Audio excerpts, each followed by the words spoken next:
for yelling out things they probably shouldn't have been yelling. But I assure you, all that was made to look like child's play down at Ole Miss last night as they took on the Tennessee Volunteers.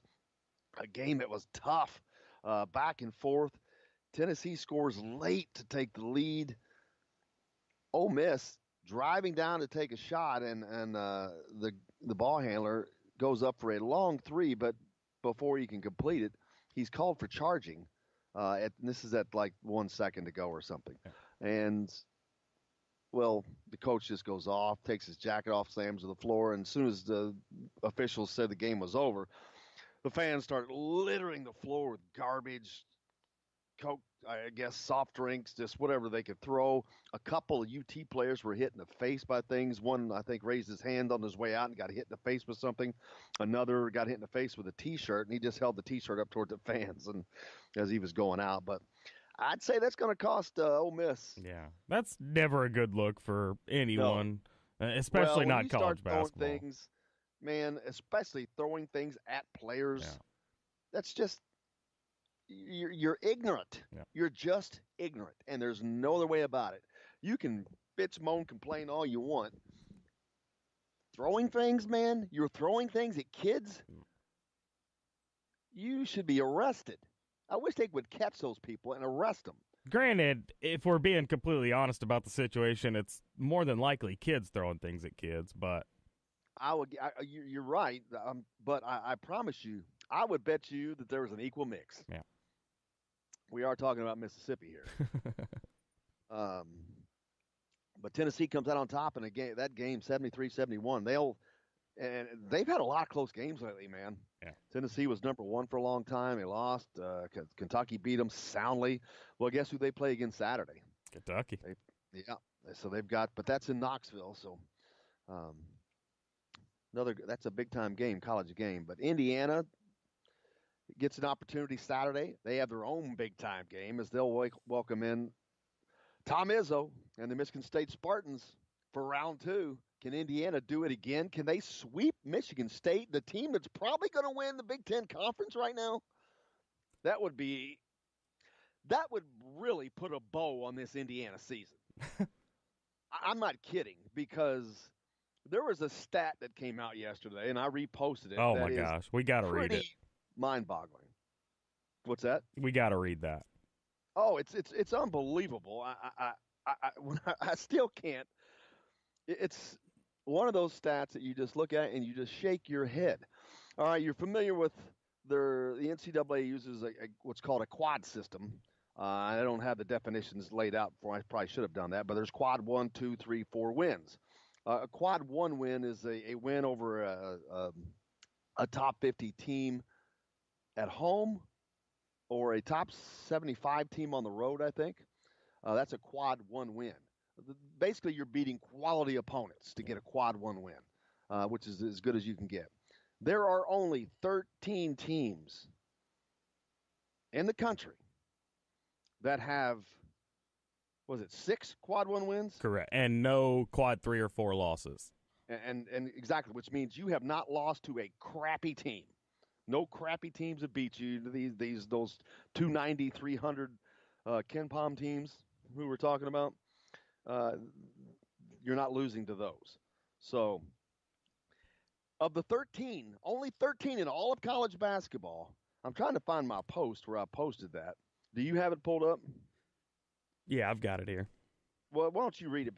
Or read the teams. The teams that have the 12, there are 12 teams, there are 13 total, but the 12 teams that have these quad 1 wins, these are not some low-end teams. These are all, it's Kentucky, it's Duke, it's who are all those other 12 teams? We've got Virginia, Duke, Kentucky, Kansas, Michigan State, North Carolina, Michigan, Wisconsin, Marquette, Maryland, Mississippi State, and Kansas State.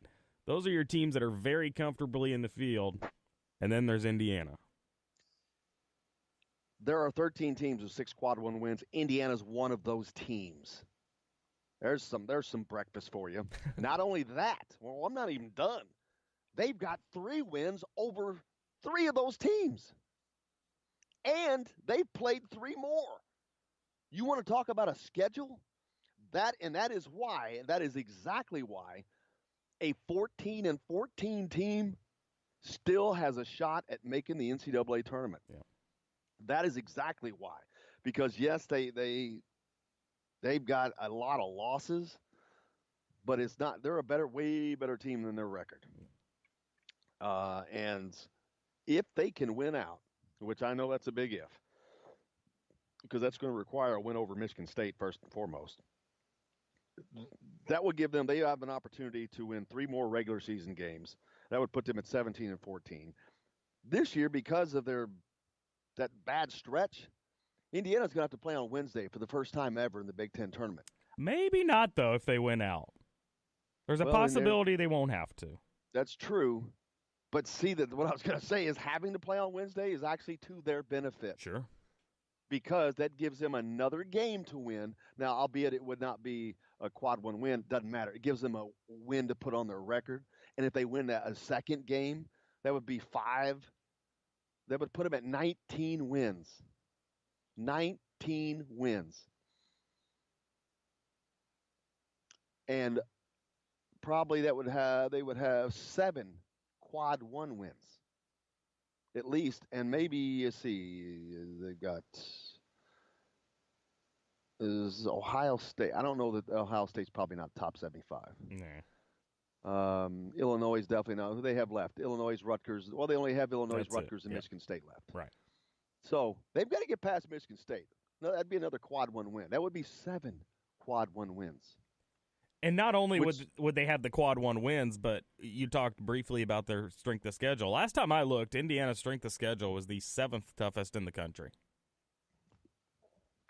That's why a 14-14 team right now is still in the NCAA talk. Yeah. As crazy as it sounds, and I agree, it sounds crazy, but it's just nuts. I mean, but if you think that this is not. There was a lot of talk earlier, people complaining about Archie and this and that. Oh, Chris Mack, you could have had Chris Mack. Well, guess what? Guess what's happened to Louisville? Falling apart. Yeah, exactly.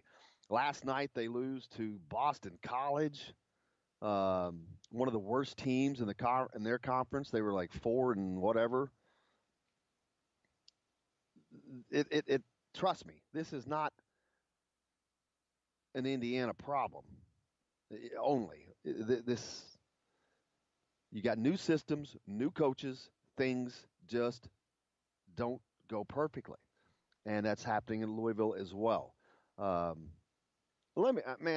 just so done talking about trying to tell people that you can't win when you don't have players that can shoot, when you don't have this and you don't have that, and it's just what it is. So the fact that they've done what they've done, there were some games they probably shouldn't have lost, and we wouldn't be in this situation. But Archie's going to be fine when he gets his players in there.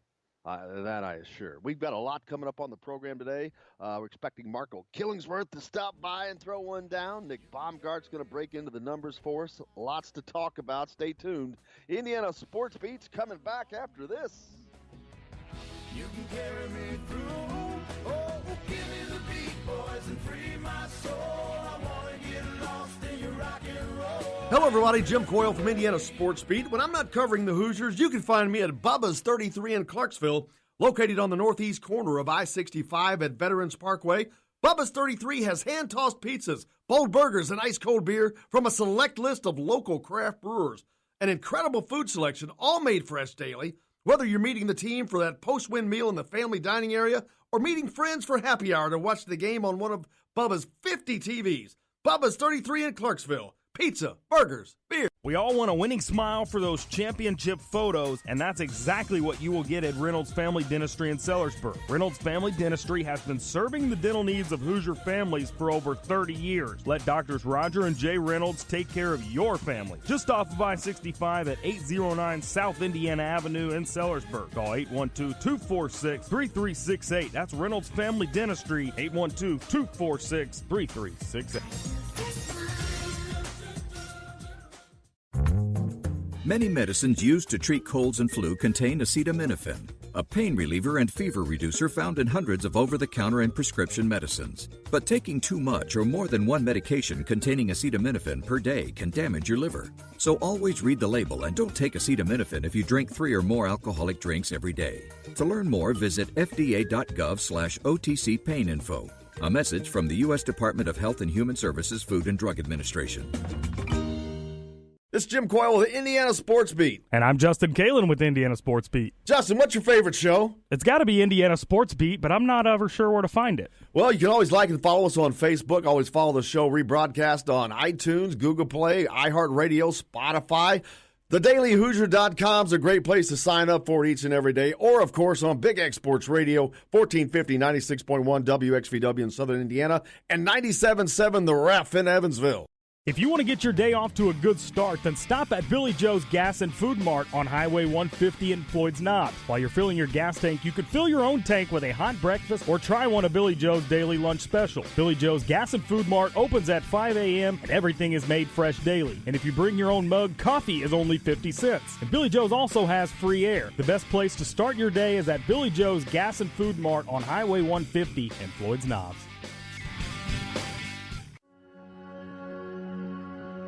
All across the country, people are coming together to speed up what we can learn about health. The All of Us Research Program is calling on 1 million people to join us as we try to change the future of health. For your family, for future generations, for all of us. Visit joinallofus.org and find out how you can become 1 in a million.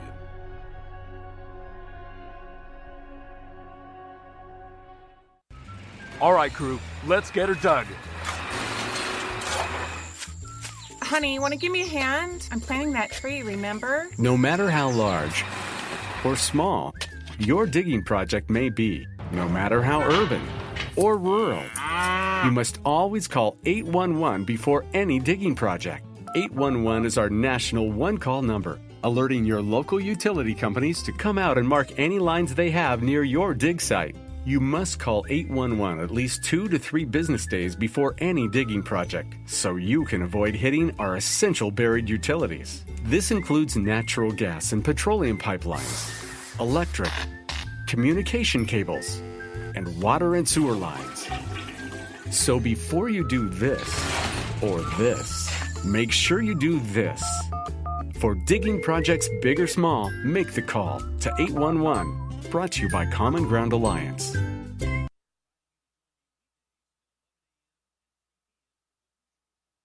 Today's guest is brought to you by Bubba's 33 in Clarksville with hand-tossed pizzas, bold burgers, and ice-cold beer. Pizza, burgers, beer. Bubba's 33 in Clarksville.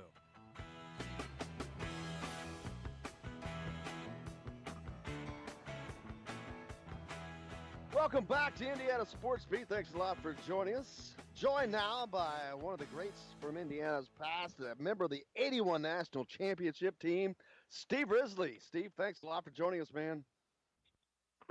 Hey, I got a question for you. How good is Bubba's 33 pizza? Is it really good pizza? Phenomenal. It's damn good. Phenomenal. It really is.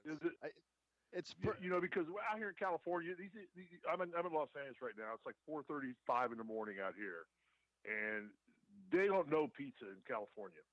They know kale, they know tofu, they know seafood, but they don't know pizza. And I haven't had a good pizza since I left Indiana.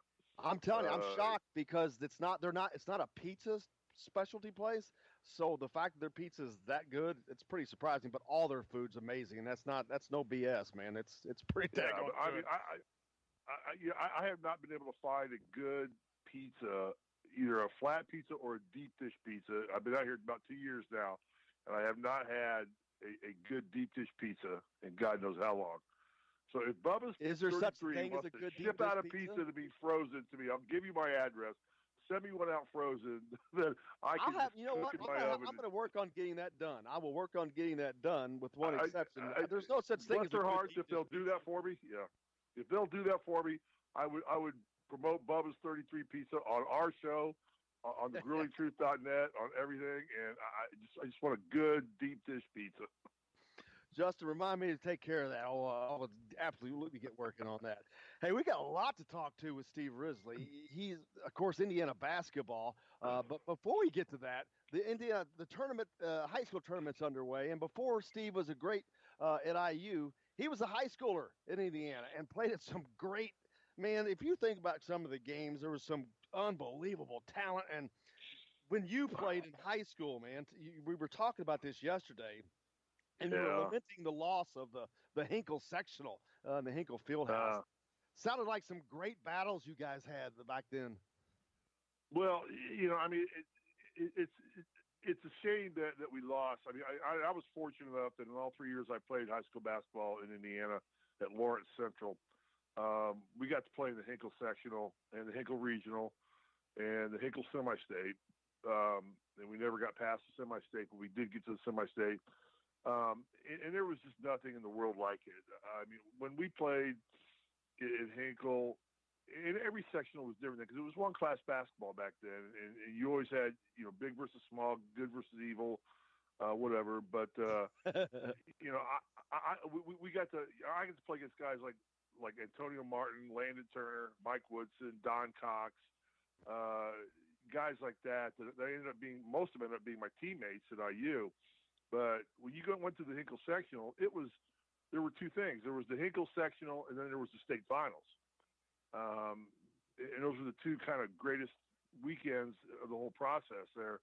And we were lamenting a little bit about how the Hinkle sectional went away, and it's so sad that they took that sectional away.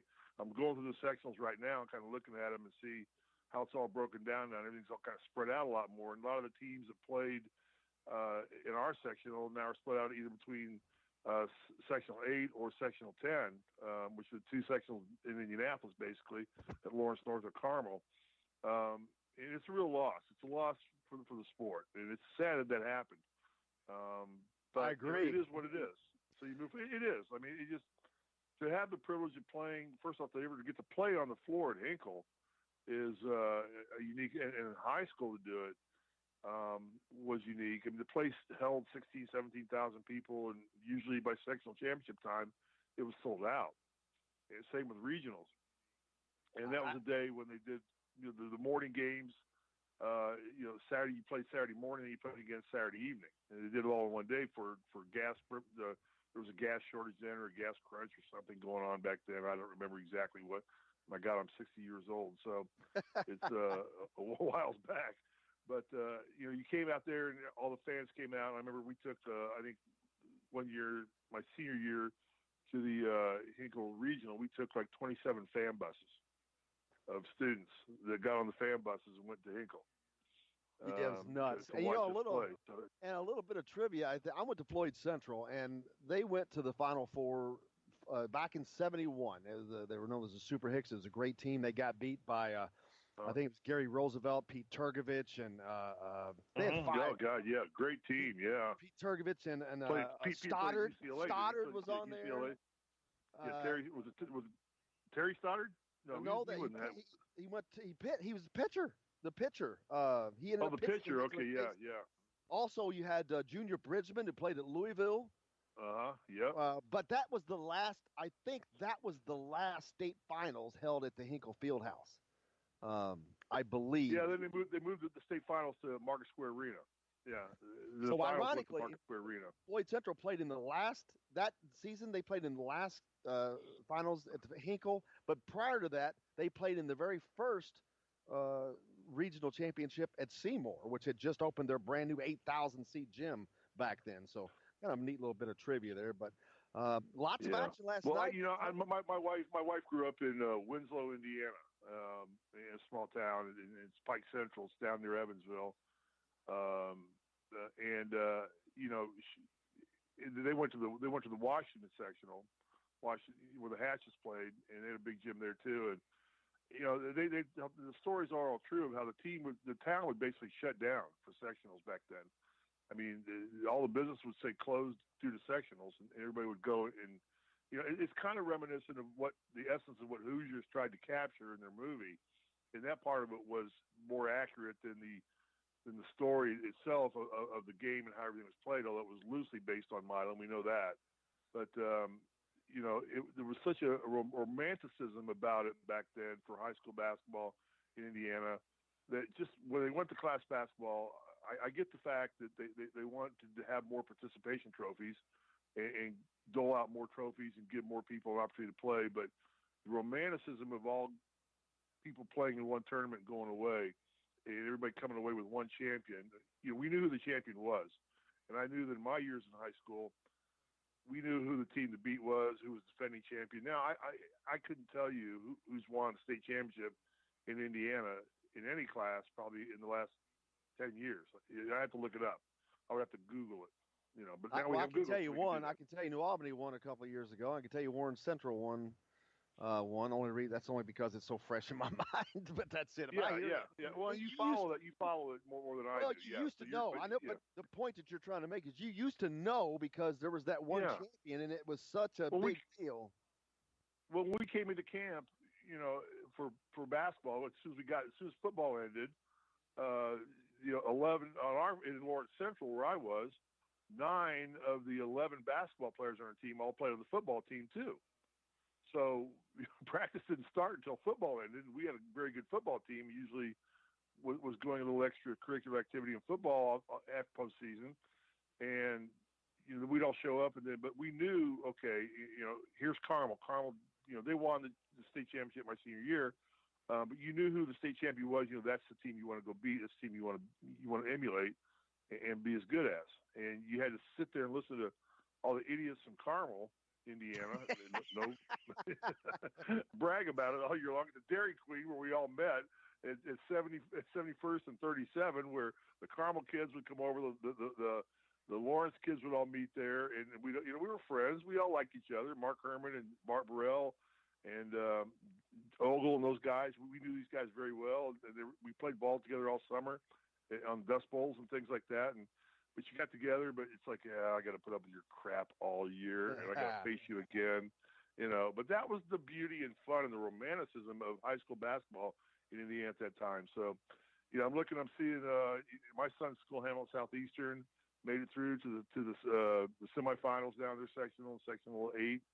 They're going to face Noblesville, and then Carmel's got to play Fishers, and maybe we get Hamilton Southeastern going in there. Then sectional 10 is the other big one where I would be involved in because that's where my school, Lawrence Central, played in, and they're going to face North Central coming up, and then Warren Central plays Lawrence North. So and everybody follows their own sectionals, and it comes out great. So, but it's just not the same with it being various classes. But so what? So be it. It's still high school basketball in Indiana. You use that old stupid cliche in 49 other states, it's a game. In Indiana, it's a religion. The religion is, church has started for high school basketball. Certainly is. Switching gears a little bit, last night in Bloomington, Indiana, got a much needed. But let me say this. It was fun kicking Woodson's and Landon Turner's ass 2 years in a row because we won the 2-3 years I played in the Hinkle sectional.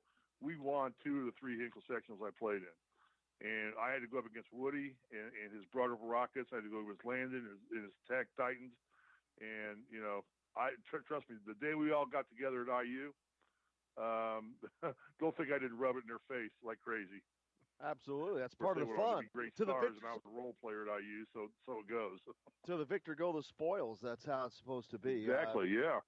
But switching gears, Indiana gets a much, much needed win last night in 2 overtimes over Wisconsin, and they did it the hard way. Jawan Morgan was on the bench. Justin Smith was on the bench, foul trouble. Durham fouled out too, but Romeo Langford finally led Indiana to a win last night. 22 points, gets the the last 2 points, the most important ones. But a game that still was tough. Indiana played a lot better last night. They came out. They got off to a good start. They didn't let up they played a great first half. Yeah. And your point is? They played a great first half. They won the game. Okay, let's just be honest about it. They won the game. Okay. Yeah, we got out of there with a win. I mean, I'm looking at the stat sheet right now. The takeaways here are that we finally got some balanced scoring. Justin gets 12. Juwan gets into a little foul trouble, scores 9. Romeo stepped up, scored 22. Durham gets 11, and Rob Finney probably is the most pleasant surprise out of everything because he's the missing key to the success of this team as far as I'm concerned. Yeah, and I think having some guys back like Race Thompson, he didn't score a lot last night, but I think he did a lot of things that aren't showing up on this He had a stat. presence. Yeah, he had 7 rebounds, 7 big rebounds. That he did a great job, and he did a good job defensively. He played pretty damn good defense for someone who's not been getting to play a lot. No, I mean, he came in and had immediate impact in parts of the game where we need it, defensively, and just hustle. He played hard. I mean, he played hard. It's almost like he elevated the rest of the team, too, and got everybody to notch it up, ratchet it up a notch and play a little harder. So that was good. The game was, pretty much a sloppy game. It wasn't well coached by anybody. It wasn't well officiated by anybody. Neither team blew it out shooting wise or anything like that, but it was one of those gut check games that unfortunately we've played hard a lot of games and we've fallen short, but this time it all fell into our laps and we got it and we did well. And I mean, the move that Romeo made at the end of the game is a play that he should be doing every time. And it should be that simple that you just take somebody, set a high pick and roll with him, place 2 guys on the wings, your shooters on the wings, and just run that till you can't defend that because you create options for yourself. And he goes to the hole hard. Nobody goes to the hole better than Romeo Langford, and that was evident last night. So they got it right. I mean, bless their hearts, they got it right. It was just a much-needed win for everybody. You know what it does? It gives us hope. Hope. Keep hope alive, baby. If we went out and we went out and we make a strong showing in the Big Ten tournament, we might get in as a play-in team or something like that. It's still a hope, but if this team wins out, win 2 games in the Big Ten tournament, to me, there's no question they're in. That'll put them at 20 wins, and there's no way in hell this team with 20 wins and the wins, because not only that, they've already gotten several great wins. The wins that they have. Right, we had the quadrant one, the old quadrant 1 wins and all that crap that's going on with all that ranking. Yeah, we'll have plenty of quadrant 1 wins because last night would be a quadrant 1 win, wouldn't it? Yes, and then Saturday they get another opportunity because Michigan State comes in, and they're more shorthanded than they were when Indiana beat them at East Lansing. Yeah, I thought Wisconsin would actually be a harder game to win than Michigan State would be. Now we'll see, because Michigan State is so well coached by Tom Izzo that this is a time when Izzo starts getting his team really dialed in. But I mean, he's shorthanded, so it's a tough year for them. But still, Dane Fife is one of their lead assistant. It's a tough situation. Dane knows Assembly Hall as well as anybody that's played there. He knows how that crowd reacts and can get that team ready to go. So it's a tough game, but if we can pull that one off, and then we've got to go. I think we're to go to Ohio State. Yep. We play at Ohio. Everything's at home except for a game at Illinois, I believe. It's at Illinois. Then we got Rutgers at home. Yes. So if we can get past this game, at Illinois is so bouncing all over the place. If you catch them on a bad day, you're gonna have a dogfight. If you catch them on a down day, you're gonna be able to get out of there with a win. And then you got Rutgers at home, and we could possibly go 4-0 here. But we've got to make a showing in the tournament. We can't just get beat in the first game. We're still not going to get a great seed, most likely, because we're still only going to have at best 8 wins. I think it's going to actually help them because they're going to have to play on Wednesday for the first time ever. But actually, I think that can actually help this team because it's going to give them yet another win, a chance at another win where they can add those 2 victories to get them to 20 just by winning 2 games there, which I think will bode well for them. But there's a couple things that I want to hit on. We've got a couple minutes left, but it's not all peaches and cream for this team. Their basketball IQ really leaves me scratching my head a lot of the times. I see them making mistakes, and I'll point one out immediately as fouling a 3-point shooter at the end of the game when the team is down by 3. That's kind of stupid. Yeah. And that's not the only thing. I think it was Devontae that did that, correct? I think it was Devontae that made the foul. Yeah. To me, Yeah. I mean, they do a lot of things that I really don't understand. I don't understand. I think this is a learning curve for Archie Miller too. I'm not going to knock Archie Miller. I think he's our coach. I think he's the future of what our program's going to be about. But I think there's a big learning curve for him about how to defend and play offense in the Big Ten. It's a little different than a mid-major like Dayton. Teams come at you a little harder. They play a little faster. And we were lamenting with Mike Goodpasser, who does our show with us on the Grilling Truth, about just we were watching the ACC games going on before, Duke playing, and just how much faster the pace they play than what the Big Ten plays. I say that the ACC is more like a greyhound kind of basketball, and we're kind of more of a bruiser kind of basketball. We play bump and grind, and they play run and gun, and a little different. So Archie's got to learn that and learn how to defend.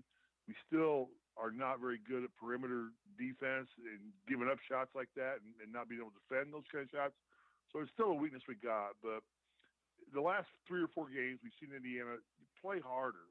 And I think that's what the Hoosier Nation wants to see. I think that's what Archie Miller wants to see. I think that's what the players want to see, just getting up and playing harder, playing with more confidence. I thought last night Indiana played to win and didn't play not to lose, which is why I think they won the game. And actually, for the first time, my God, we actually, on free throw line, actually outshot Wisconsin. They were 52%. We were 63. Woo! Yeah, they suck. That's the only thing good about that is they're a much worse shooting team. And they did not have a good night, but we'll take the win. That's actually normal for them. They're a bad free throw shooting team. Ethan Happ shoots 35%. As shocking as that is to me. I know we talked about that. You and I talked about that. Yeah. What was Happ last night on free throws? He was 5 for 10. He shot 50% last night. Yeah. So he got a bump in his average a little bit. They were 13 for 25, and we were 17 for 27. But that's the difference in the game right there. Yeah. Now there was one other thing that is to do. There was one other thing that stood out toward the very end of the game. There were a critical position, and Romeo had a great night. But there was a possession that he stood in the corner like he does a lot, and this was right in front of the IU bench for the entire possession and never touched the ball and never moved. And I just especially at that critical juncture of the game, I was like, what the hell? It worked out well, but I don't understand what's going on there when he is there right in front of the bench and there's no movement. He doesn't get the ball, and it's kind of still not understanding what they're doing with that. Well, we had Ted Kitchell on our show on Basketball Weekly, and we had Ted on, and we talked about that. And Ted brought up a great point. Is like, you just got to put the ball in his hands because for some reason Romeo is not good at off the ball movement. I mean, he doesn't play well without the ball in his hands. I mean, and that's probably a lot of coaching that needs to come and say, teach him how to move without the ball. But you need to just put the ball in his hands, and it's almost like, and they started doing this toward the end of the game, and maybe Archie actually listened to one of our shows or something that talked about that. You need to play him a point guard. Put him. And I know that Finney's a better point guard. I get that. If we're getting pressed, I want the ball in Finney's hands. I want him bringing the ball up the court because I don't think there's anybody on the team that could do that better than Finney. But in a normal offensive set, I want the ball in Romeo's hands on the point. I want a high pick and roll. I want my spot-up shooters hovering around the three-point line, either 2 feet in, 2 feet out, whatever, and just creating options because the minute Romeo goes to the hole, good things are going to happen. He's very adept at scoring with the ball. Romeo's a player who needs the ball in his hands to be effective for the IU basketball team. I agree. I'm going to have to cut you short, brother. We're about to run out of time, but let's continue this next week because I'd like to have you on as often as possible. But make sure you catch Steve and Colin Hartman on thegruelingtruth.net, where you can also find Indiana Sports Beat. But they're on there as well, recapping Indiana basketball and a lot more. Steve, thanks, man. We got to get out of here. We're cutting this off short today, but thank you very much. We'll talk to you again soon. No problem. And that was Steve Risley, a Indiana great, member of the 1981 championship team. So a big shout out and thank you to Steve Risley for joining us. And we will have more coming up on Morning Madness. Indiana Sports Beat. My goodness, it's been a while since I did that. Marco Killingsworth on the program today, as is Nick Baumgart. We'll be back with more. Stick with us.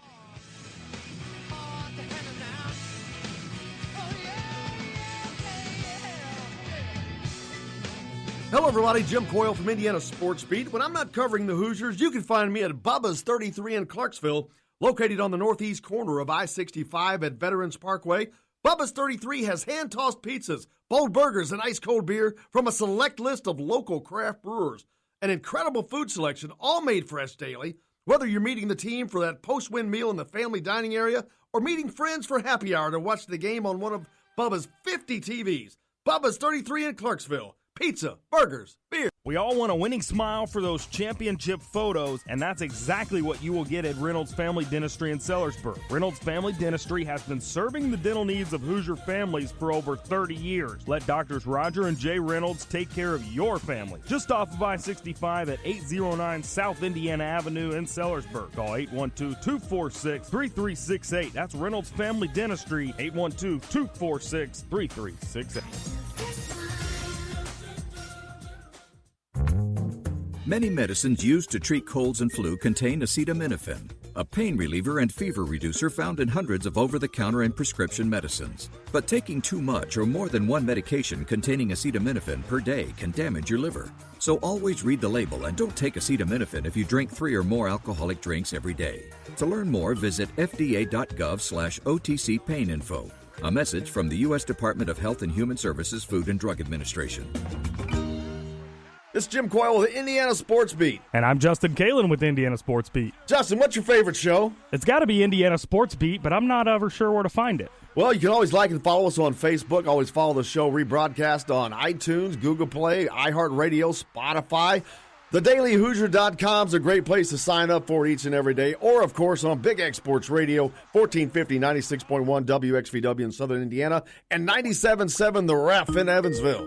If you want to get your day off to a good start, then stop at Billy Joe's Gas and Food Mart on Highway 150 in Floyd's Knobs. While you're filling your gas tank, you could fill your own tank with a hot breakfast or try one of Billy Joe's daily lunch special. Billy Joe's Gas and Food Mart opens at 5 a.m. and everything is made fresh daily. And if you bring your own mug, coffee is only 50 cents. And Billy Joe's also has free air. The best place to start your day is at Billy Joe's Gas and Food Mart on Highway 150 in Floyd's Knobs. Yes, sir. All across the country, people are coming together to speed up what we can learn about health. The All of Us Research Program is calling on 1 million people to join us as we try to change the future of health. For your family, for future generations, for all of us. Visit joinallofus.org and find out how you can become one in a million.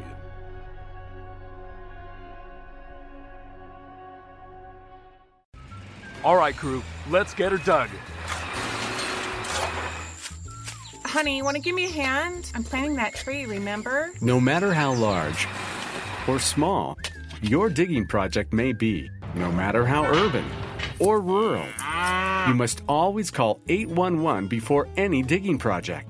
811 is our national one-call number, alerting your local utility companies to come out and mark any lines they have near your dig site. You must call 811 at least 2 to 3 business days before any digging project, so you can avoid hitting our essential buried utilities. This includes natural gas and petroleum pipelines, electric, communication cables, and water and sewer lines. So before you do this or this, make sure you do this. For digging projects big or small, make the call to 811. Brought to you by Common Ground Alliance.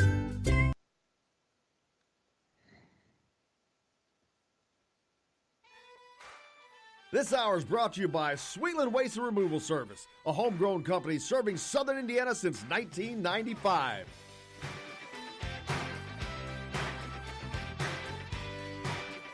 Welcome back to Indiana Sports Beat. Thanks a lot for taking us along wherever you're going, whatever you may be doing.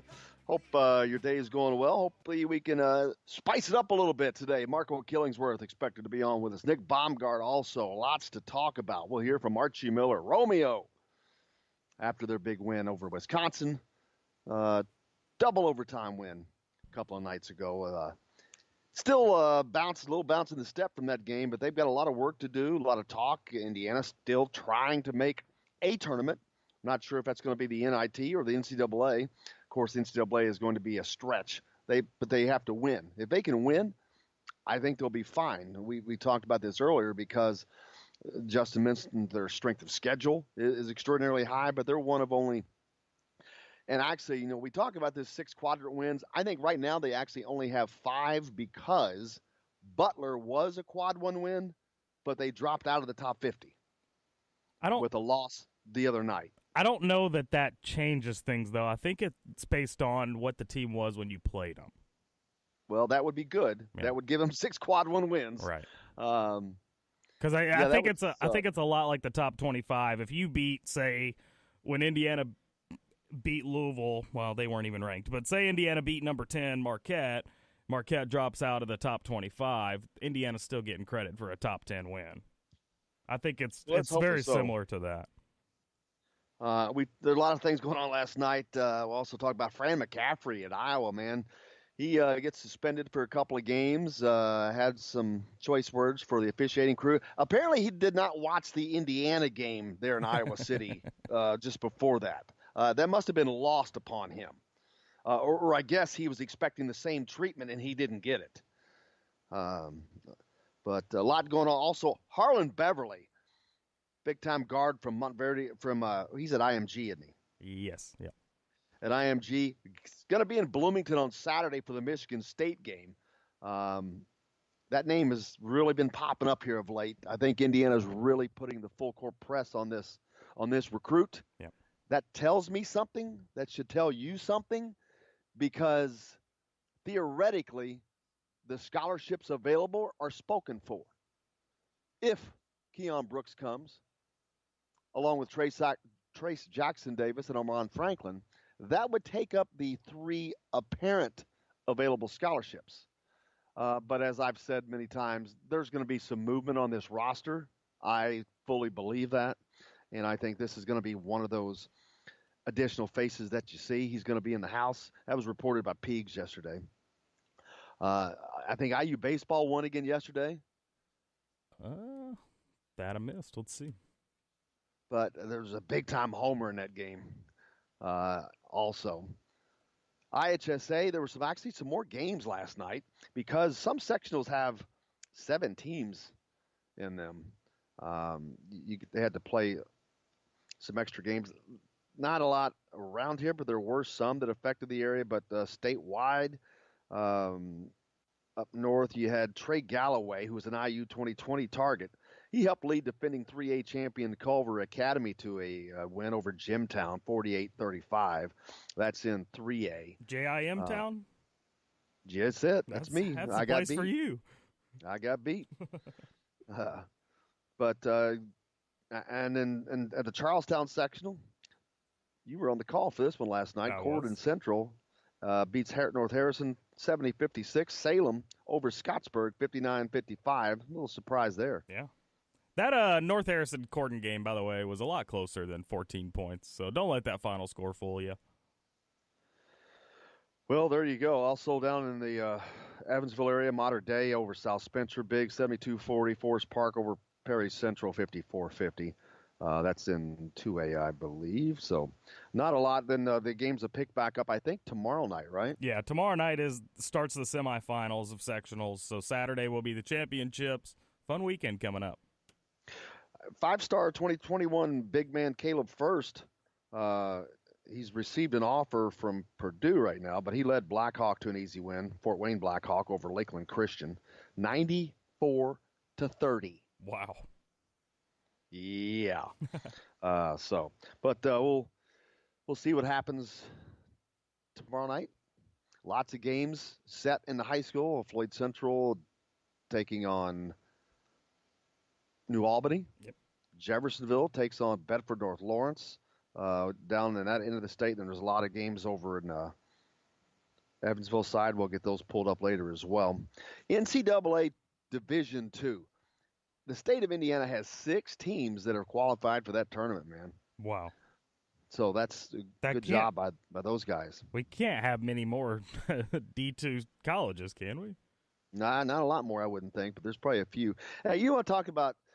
You remember, everybody we're talking about Evan Fitzner's inability to hit a 3 after the Marquette game for that long stretch. Yeah. Well, Duke's Jack White has missed 28 consecutive 3-point attempts. Wow. I'd like to be in that situation. And he started the season really well also, so interesting. Yeah. Hey, hit us up on the Facebook, kids. No, hit us up on the text line, 812-269-6367. Thoughts, comments for any of the guests coming up, or just comments, period. Make sure you like or follow us on Facebook. You can follow the show if you can't catch it live. You can grab the rebroadcast on Apple Play, iTunes, iHeartRadio, Spotify, Google Play. You can catch it live every day or rebroadcast at thedailyhoosier.com, at indianasportsbeat.com, or thegruelingtruth.net, where our friend Steve Risley is involved there. So, and you can follow me on Twitter at Jim Coyle ISB for complete coverage. Saturday, Indiana takes on Michigan State. Afterwards, you'll have After the Game with Todd Leary, as we'll be backing at it. And hopefully that would be a big-time win. I mean, you talk about following up this double overtime win, which followed up an overtime loss, sweeping Michigan State. That's going to make Indiana a very compelling story, man. If they can win out and win some games in the Big Ten tournament, they are going to be a compelling story for this tournament season. It's a crazy, crazy season. Nuts. Archie Miller, I know we haven't heard from him about the game of the night, but there's also a lot of things. I don't know what you have there, Justin. Well, I was getting ready to play. He talked on Monday in the coaches show, talked about this tough week that they were facing, and then goes into the Michigan State game, so I figured I'd play that. You've got a tough week ahead of you. Yeah, it's going to be. I'm sure that they're really excited to get on the plane and get over here and see us. Since the last time we saw them, we beat them, but they're playing great, man. They had an unbelievable, little down stretch right there, and then all of a sudden they geared it back into gear. They're dealing with injuries. Nick Ward's now out, but Cassius Winston, as of today, if I had my pick, he would be the Big Ten Player of the Year. He went into Ann Arbor yesterday and played a fantastic game. He leads those guys without question. He's a terrific player, and they got their guys, playing again, and they're playing for a championship. So every time you see them, they got a lot to play for right now, but we do too, and that's the thing I think that our guys understand right now. There's so much to play for. There's so many things that can happen as we come down the back stretch. If you got to keep staying with it, because if you don't, you'll never find that one opportunity when it's going to happen for you. And that's what we're trying to do right now. We've had 2 last week where we were right there, didn't get it done. Now we're going to have 2 more this week, and starts on Tuesday with a terrific Wisconsin team, and then obviously Michigan State on the weekend will be a heck of a challenge as well. All right, Coach. Thanks. Yeah, a little behind on that one, but Indiana taking on Michigan State this Saturday. Race Thompson, what a breath of fresh air he has brought. Been hoping to see him all season, and been getting a couple of minutes, but he got some substantial minutes against Wisconsin and was vital in that win the other night, pulling down 7 rebounds, but more importantly, playing some great defense on Ethan Happ. There was a stretch that when he first entered the game at, I think, the 9-minute mark, Ethan Happ had already scored and been doing his deal. But for a stretch of that half after Race Thompson came in, I think he was held to 0 of 3 field goals for that portion while he was there. He ended up getting his points, but what a great job Race Thompson has done and shown how much he was missed. So if you don't think not having him has affected this season, you're nuts. And if you don't think not having Jerome Hunter this season has affected this team substantially, you're nuts. And if you don't understand that the collective not having all those guys, how much it has affected this season for Indiana, you're nuts. That's all I can tell you. You're nuts. Well, Archie, you can't put half a team on the floor and expect the same results you would have gotten with everything else. Absolutely not. As Archie was asked about Race after the game the other night, let's hear what he had to say. He's got more physicality, than we're accustomed to. He can bang, he can mix it up a little bit, and then the other thing is he's a really good rebounder per minute. I mean, he's rebounding the ball on both ends of the floor for us in his minutes that he's given he's given, that he's been able to do that. So that's a big step for him to come in. His offense isn't anywhere near, he's not sure right now what he's supposed to do or what he can do, but I think he'll end up being more helpful as the season continues to progress, as he gets some confidence. And he is, man. What an important part that he played the other night. And he could play a vital part in the end of this season in helping Indiana get this thing turned around. Agreed. Because he was, as I've said, and you don't have to hear me tell you, but he was a vital part of that win the other night. Especially, you look at the fact that Indiana played the entire overtime period without Juwan Morgan. They lost Justin Smith. That's 2 starters, folks. They lost Al Durham. That's a 3rd starter, folks. They lose 3 starters, and they're able to pull out that win because they had help from people they haven't had help from all year. Yep. Don't tell me this team would not have had a ton of success had this not been the case. So all you people that are just jumping on this bandwagon that Archie can't coach and Archie's in over his head, you don't know what the hell you're talking about. You simply just don't know what the hell you're talking about. Well, and that's what you can't tie one arm behind your back and go fight Muhammad Ali. And that's what Indiana's had to deal with this year in the Big Ten. Yeah. They're fighting Muhammad Ali almost every night. It's either Muhammad Ali or Ken Norton or Joe Frazier. Every night it's a heavyweight fight in the Big Ten, guys. Yeah. And then when you're not fighting the heavyweight, the top flights, you're fighting up-and-comers. It's a fight every night. And when you don't have even close to a full complement of the roster, you're already losing. Yeah. So I think for Indiana to be even in the position they're in right now, with what they've had to go through, I do think there's a couple games they probably should have won that they didn't. But I don't think people realize how difficult this season has been for them. Right. Well, and that's one thing that's really frustrating when you look back at the season. With the exception of Duke, you would want to say that Indiana could compete with any team on their schedule. They have shown the propensity to do that with their 6 quadrant 1 wins. They can play with any team in the country, but it's just been so inconsistent that's what's driving me up the wall personally. Yeah, and I mean the injuries were very, very difficult, and I think that's kind of led to the poor shooting because of not having those guys and put more pressure. But anyway, we've got a lot more coming up. Make sure you stay tuned. In the next hour, Marco Killingsworth should be with us. Nick Baumgart. We've got a lot to talk about. Archie Miller. We'll hear from Romeo's. Indiana Sports Beat with Jim Coyle is coming back right after this.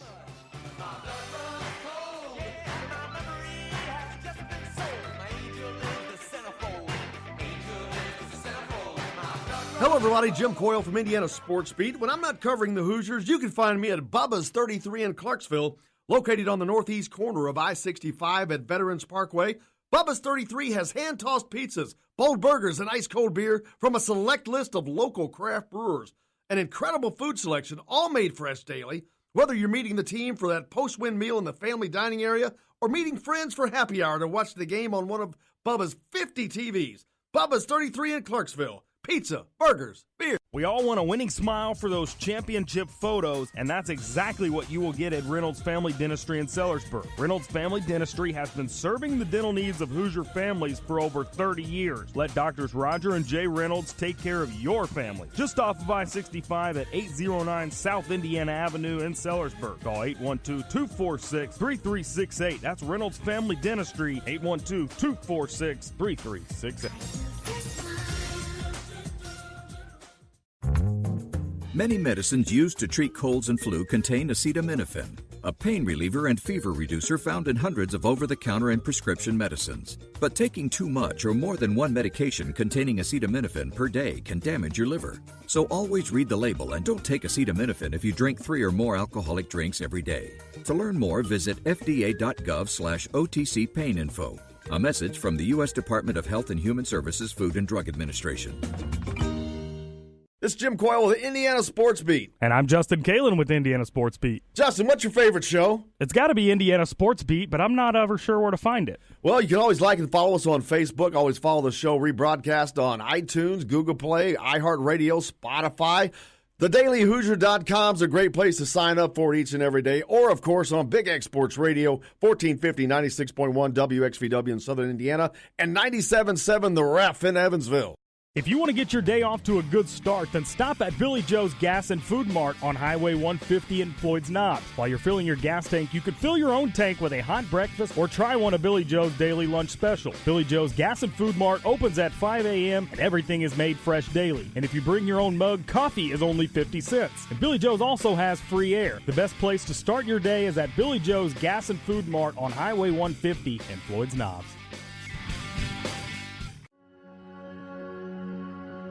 All across the country, people are coming together to speed up what we can learn about health. The All of Us Research Program is calling on 1 million people to join us as we try to change the future of health. For your family, for future generations, for all of us. Visit joinallofus.org and find out how you can become one in a million.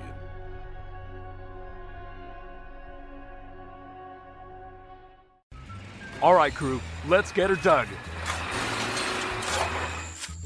Honey, want to give me a hand? I'm planting that tree, remember? No matter how large or small your digging project may be, no matter how urban or rural, you must always call 811 before any digging project.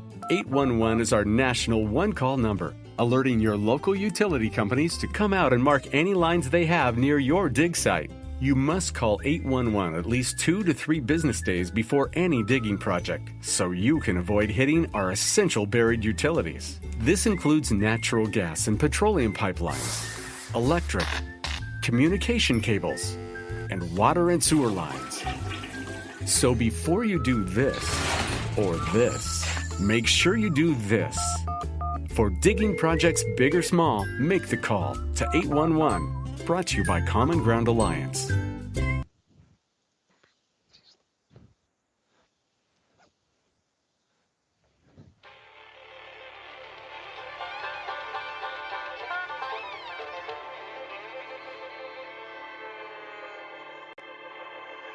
Well, we're coming to your city. Gonna play our guitars and sing you a country song. We'll all be flying higher than a jetliner. And if you want a little bang in your yin yang, come along. Welcome along to Indiana Sports Beat. Thanks a lot for taking us along wherever you're going, whatever you may be doing. Thanks a lot for taking Indiana Sports Beat along for the ride. Jim Coyle with you as always. Justin Kalen high atop the crew chief's box. That's right.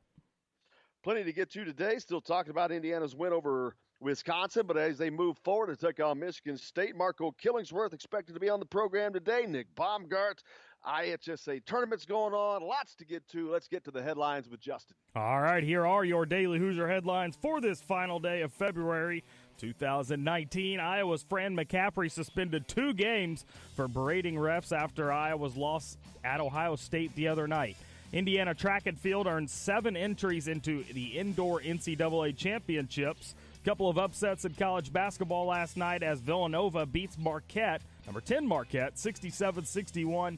Penn State also takes down number 17 Maryland, 78-61. And in other Big Ten action, Purdue defeats Illinois 73-56. Those are a look at your Daily Hoosier headlines on this 28th day of February 2019. For more information, make sure to check out thedailyhoosier.com. Hey, if you don't catch us live, you can always have the rebroadcast. Like or follow us on Facebook at Indiana Sports Beat. You can find the show rebroadcast on Apple Play, iTunes, iHeartRadio, Spotify, Google Play. Each day at thedailyhoosier.com, indianasportsbeat.com, or thegruelingtruth.net. We are, well, Justin missed on that one. We are ubiquitous. Sorry. You can get us about anywhere. I was like, is he going to complete that thought? Earlier I talked about, you can hit us up on the text line also, 812-269-6367. Let us know thoughts, comments, you got questions. Marco Killingsworth should be on the show today. Nick Baumgart, let us know what you're thinking. Coach Dave fired in. He heard me ranting earlier about Hoosier Nation's just gone nuts. And if you can't understand the differences of having healthy players, then you just simply don't know what you're talking about. I went on that rant earlier. Coach Dave agrees, but that's because he's a former coach and he knows the importance of having of healthy players. Yeah. But anyway, hopefully they can continue to get healthy and play and stay healthy. I mean, I think people are forgetting you have a Race Thompson, a Deron Davis. You didn't have either of those guys. It just floors me when people can't just, oh, well, I guess no sense in ranting again, but it is what it is there. Lots going on. Fran McCaffrey, he ranted all right.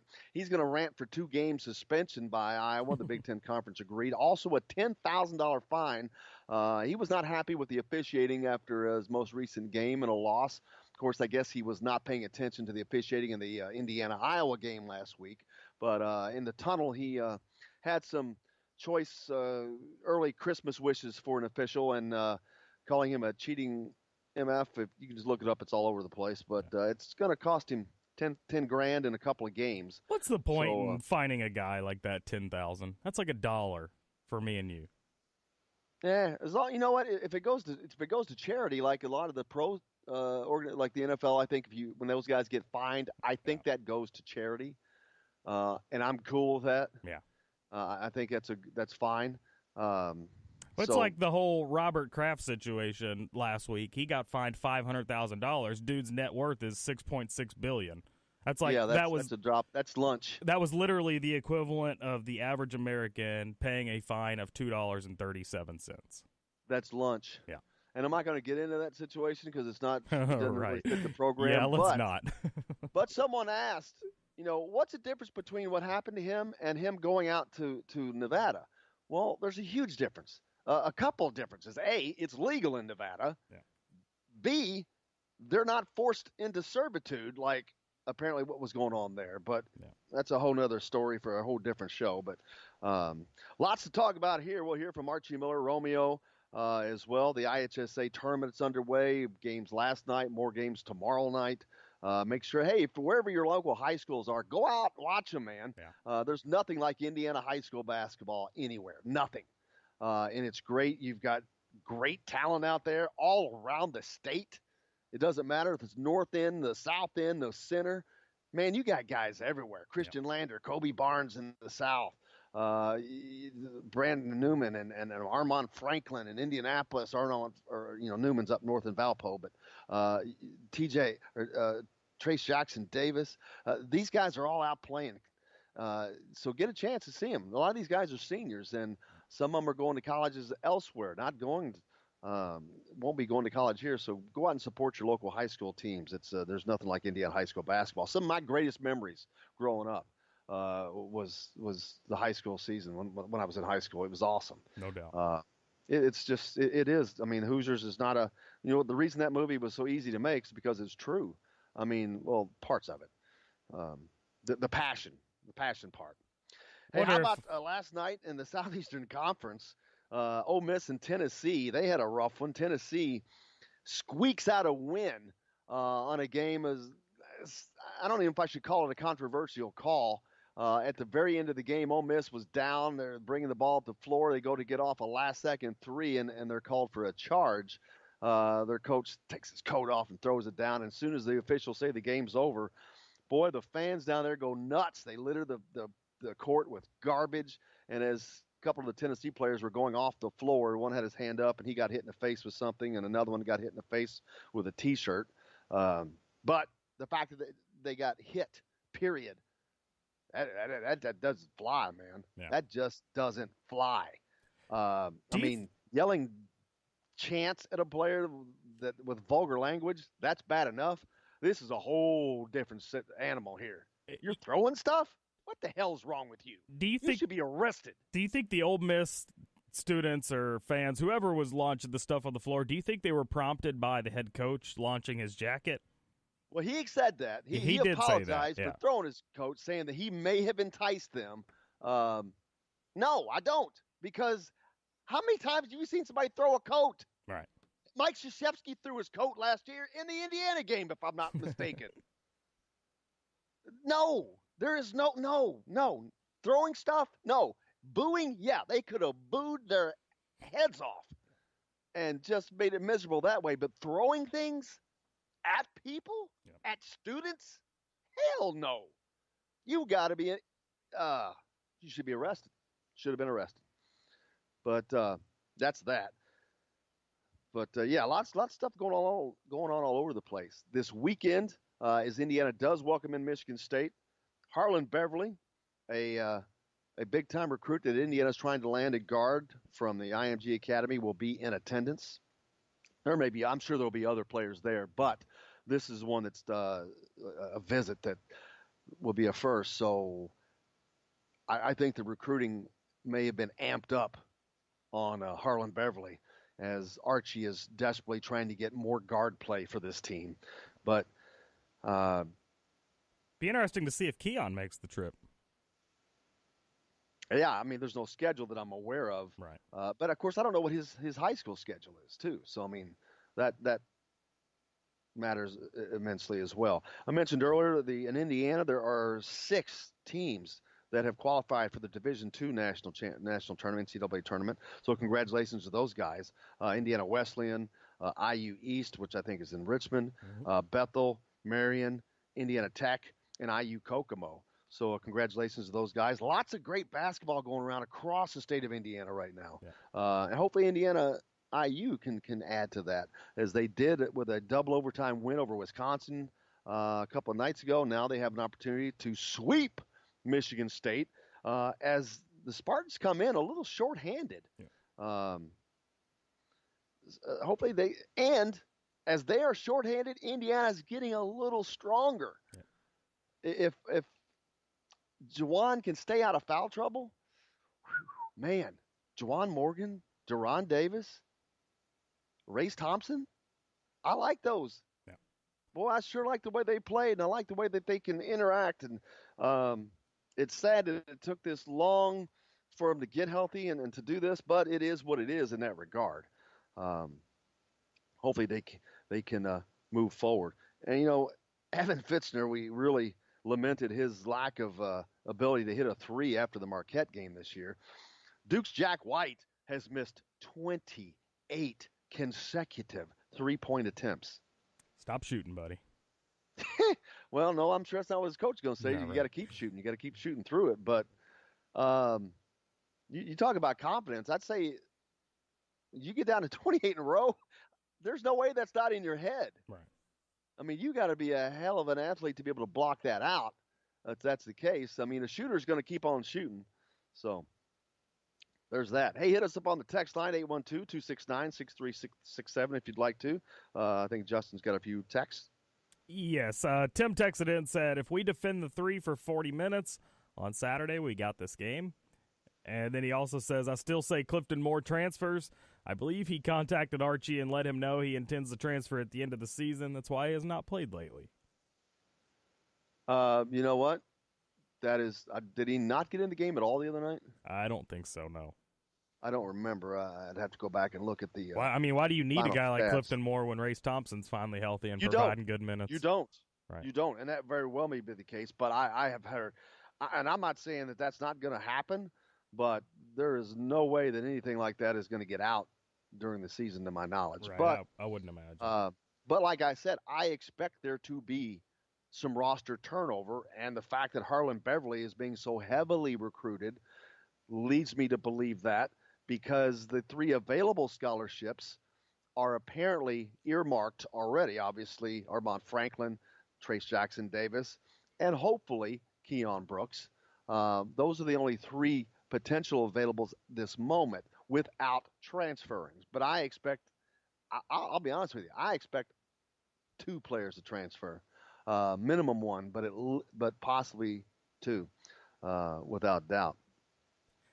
To be honest, I don't have a great feeling about Keon. I don't know why this Harlan Beverly recruit just came out of nowhere. He's a guard, though. It's two different. I know, but I know. All right, I'll settle down. Yeah. We'll find out soon enough. So, but Romeo talked after the game the other night about the success. I'm not sure exactly what you have on that, but yeah, he talked about if that game the other night reminded the team of themselves and the way they started this season. Let me unmute it here. Reminded us of ourselves in the beginning of the season, just how hard we've been playing and hold ourselves on defense, even though we came up short. But especially tonight, We went in 2 overtimes, and beginning of the season really didn't give up on like if a team made a run on us. And Wisconsin, they made a run on us when we got up, I think, like 10. And they came back and took a lead, and we didn't panic, and we just stayed with it. That's a long answer for Romeo. I was getting ready to say, not only is it a long answer, it's almost the best we've been able to hear him. He has, just like his game has evolved this year, his dealings with the media has gotten better. He's very, very quiet, soft-spoken, and, a little bit, opening up a little bit. And I think that's part of the maturing process, man. It's part of growing. He's a freshman. He was in high school last year. He's still a kid. Lots of growth for everybody. But yeah, good. Hopefully that continues, and I think it will. I think these guys they're feeling better. That's been a jolt of confidence, that win, because they knew they were close. They knew that they were their games that they should have won probably, and a lot of the times it was their own making, their own mistakes not getting that done. But hopefully they can move forward in a positive way, and we'll see what goes on. But we got a lot coming up on the program. Make sure you stay tuned. Nick Baumgart should be coming up next. Stay tuned. Indiana Sports Beat, back right after this.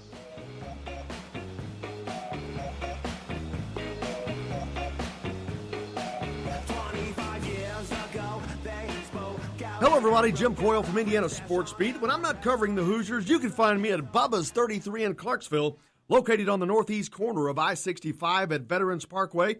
Bubba's 33 has hand-tossed pizzas, bold burgers, and ice-cold beer from a select list of local craft brewers.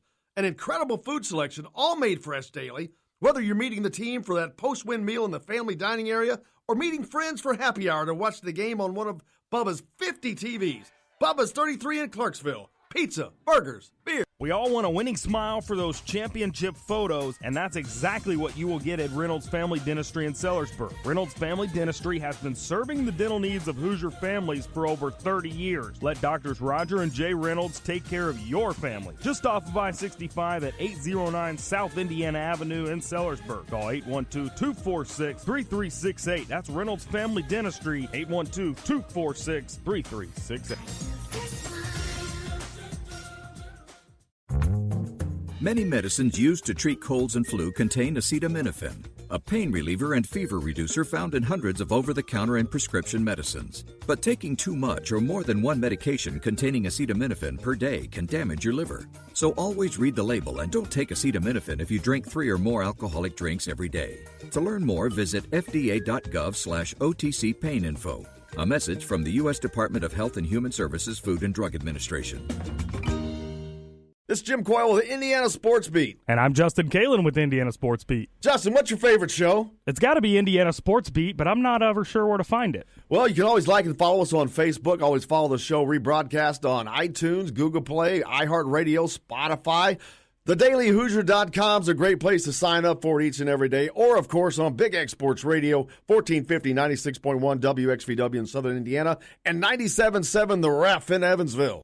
If you want to get your day off to a good start, then stop at Billy Joe's Gas and Food Mart on Highway 150 in Floyd's Knobs. While you're filling your gas tank, you could fill your own tank with a hot breakfast or try one of Billy Joe's daily lunch special. Billy Joe's Gas and Food Mart opens at 5 a.m. and everything is made fresh daily. And if you bring your own mug, coffee is only 50 cents. And Billy Joe's also has free air. The best place to start your day is at Billy Joe's Gas and Food Mart on Highway 150 in Floyd's Knobs.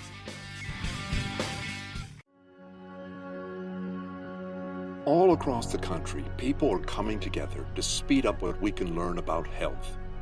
The All of Us Research Program is calling on 1 million people to join us as we try to change the future of health. For your family, for future generations, for all of us. Visit joinallofus.org and find out how you can become 1 in a million.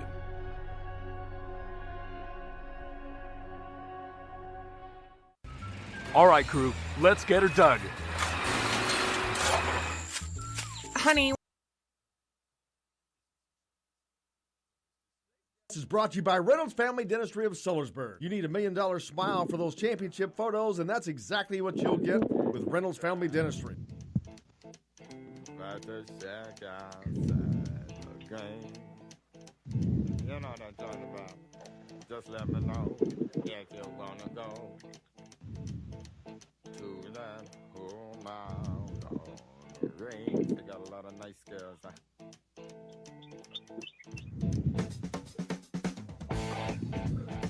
I'm racing.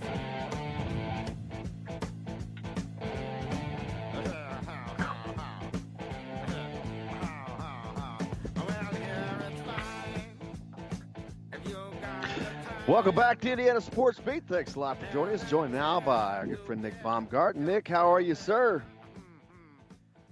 Hey, I'm doing well, sir. Awesome. You guys, how are you? Great. Lots of basketball going on tonight now, man. Whether it's high school or everywhere, but Indiana trying to get things turned around as well. As a big win for them the other night against Wisconsin. You're a big numbers guy.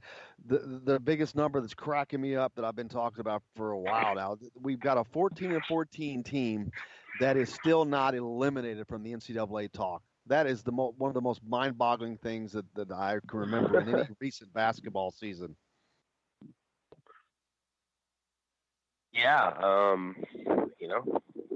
when you have an all or nothing kind of season where you lose multiple, 7 game streaks or whatever, but then you go out there and you have like 4 top 20 wins or whatever in the net.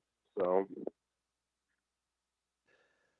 Yeah, things are going way well. I think it's because of the strength of schedule, the fact that the Big Ten has been so strong this year that you have opportunities to log major wins a lot. Indiana with another opportunity coming up Saturday as they take on Michigan State with an opportunity to sweep the Spartans, a team that is vying for the Big Ten championship.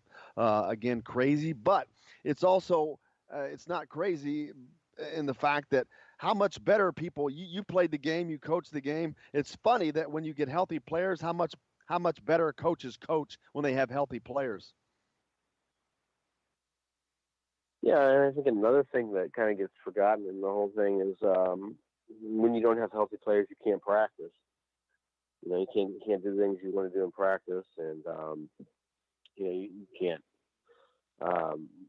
replicate the pressure that you're seeing, or just that little things that you take for granted when you have a full roster. You just really can't take advantage of the whole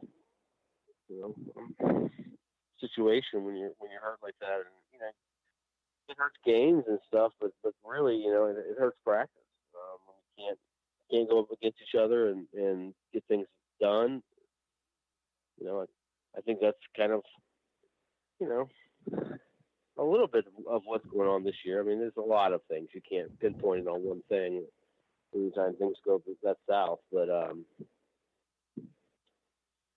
well, this is a team that numbers have certainly played into their disservice this year because they've had a number of guys they not had the services of, but as they try to get them back, they try to get them healthier. Deron Davis, Race Thompson specifically. What a performance. It's not like he had a great performance the other night, but he is a very integral part of that win, pulling down 7 rebounds, more importantly, with some really good defense during stretches on Ethan Happ, which he still got his points, but he was held in check. Especially considering the fact that Indiana had to play 2 overtimes without one of their absolute best players in Juwan Morgan, and they lost Justin Smith, and they lost Al Durham, and they're still able to come out with a win. Yeah, and I think if you go back and look, they lost Morgan in that Michigan State game too, and so it's kind of the way the seasons went this year that. Who would have ever thought? You could lose Juwan Morgan and still pull out those games that they did. So, it's just been a goofy year. I think there's 12 games that have been decided by 6 points or less, something like that. 6-6. So, gone to overtime 3 times they've gone to overtime, or just 2? I think I'm thinking of extra one. But anyway, the fact that they're able to 3. Yeah, I think it is 3. But the fact that they're able to go to overtime now and get a win, that's something that they probably wouldn't have done because they just didn't have the confidence. How big of a confidence jolt did that win give this team, especially with the adversity that they had, that we just talked about, not having Juwan for the entire overtime periods, and not having, there was 3 of them that they lost. This got to be a huge boost of confidence for this team at the exact, well, not the exact right time, but just in the nick of time, maybe. Well, yeah, when you win the games that they've won, you don't lack confidence. You look and say, well, we belong with anybody, because obviously we beat,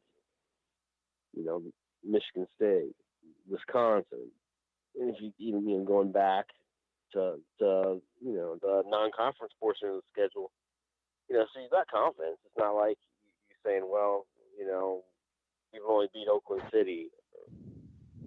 It's not the case, it's like, we beat some of the best teams in the country. So, when it's clicking, but Indiana has to be shooting well. It seems like, to win. That's what it's taken so far. And I really start to wonder if not having the full complement of their bigs has put too much pressure on the shooters, and it has helped them not shoot the ball as well, because they haven't had the complement of the post to rely on, which maybe it's just putting too much pressure on them. I'm not sure. I'm not a coach, and I can't make that determination, but it's obviously had an effect, because things seem to loosen up with the better play is inside.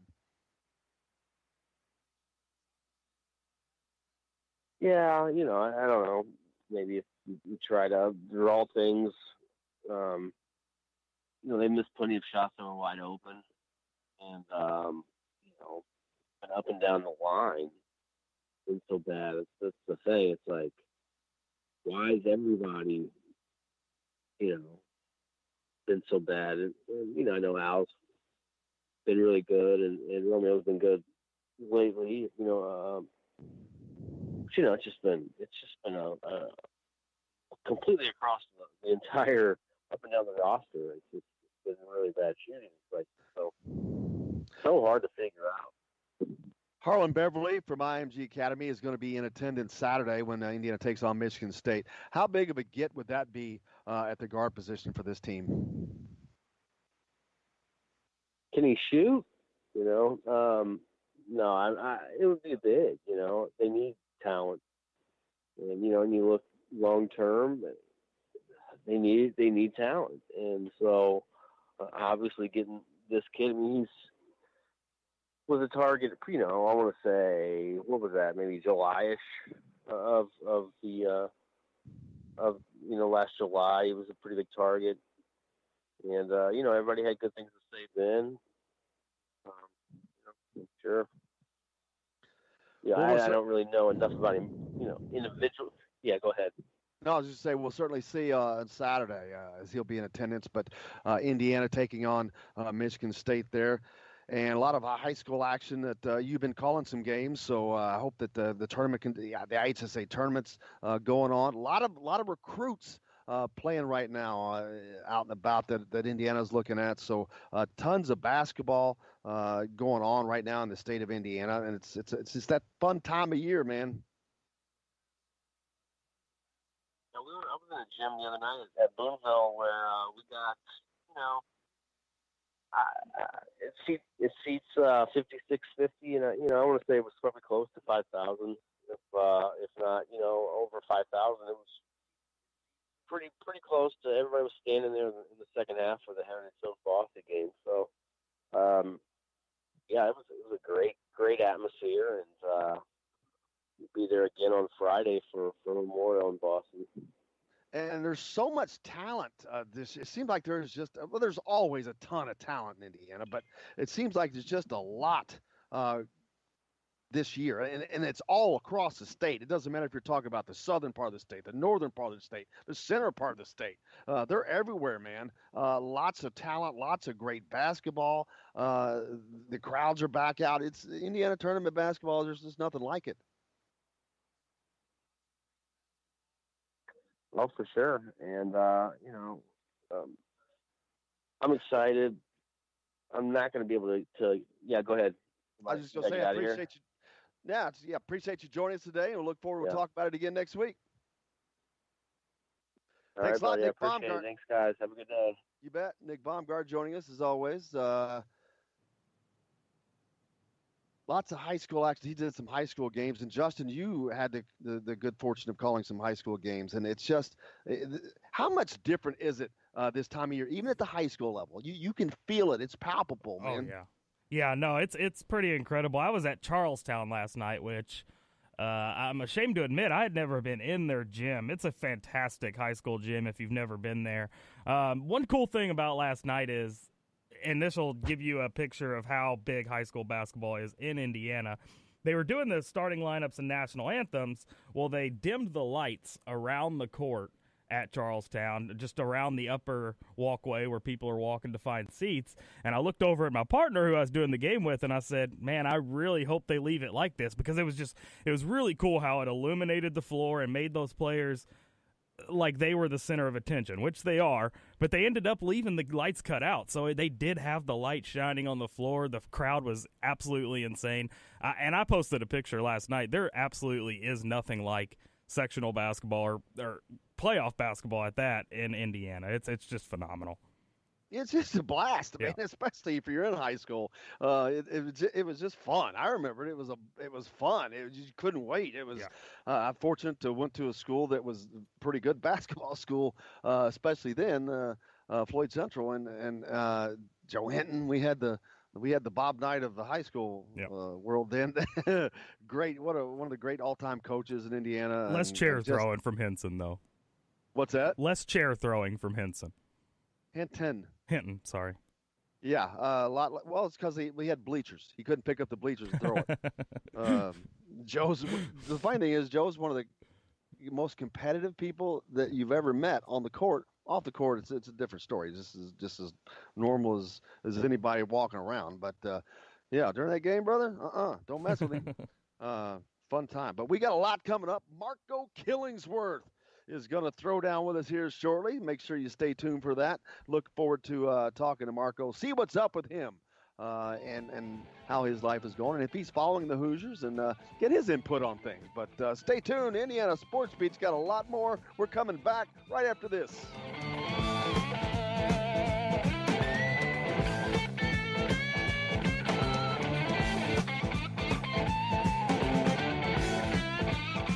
Hello, everybody. Jim Coyle from Indiana Sports Beat. When I'm not covering the Hoosiers, you can find me at Bubba's 33 in Clarksville, located on the northeast corner of I-65 at Veterans Parkway.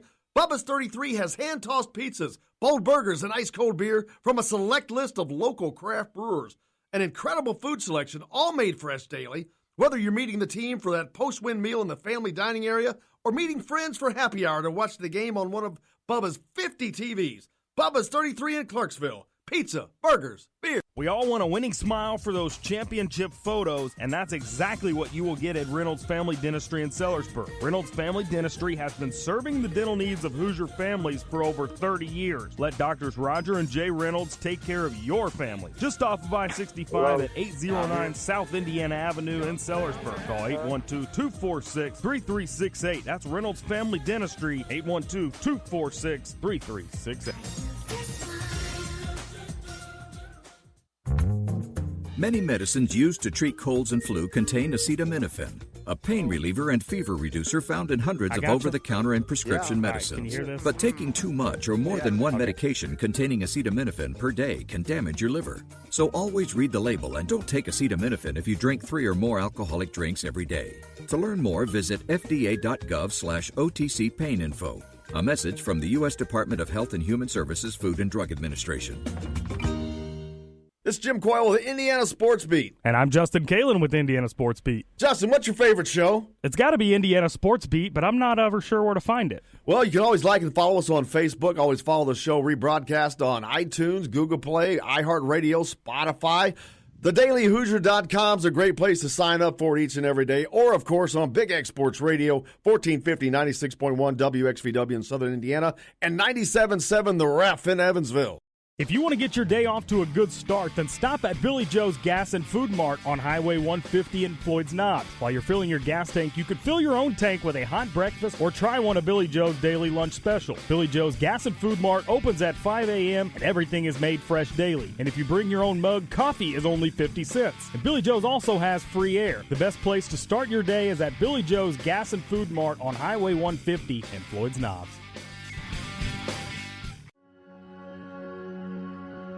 All across the country, people are coming together to speed up what we can learn about health. The All of Us Research Program is calling on 1 million people to join us as we try to change the future of health. For your family, for future generations, for all of us. Visit joinallofus.org and find out how you can become one in a million.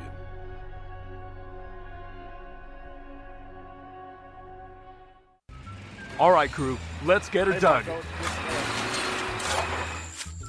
Honey, want to give me a hand? I'm planting that tree, remember? No matter how large or small your digging project may be, no matter how urban or rural, you must always call 811 before any digging project. 811 is our national one-call number, alerting your local utility companies to come out and mark any lines they have near your dig site.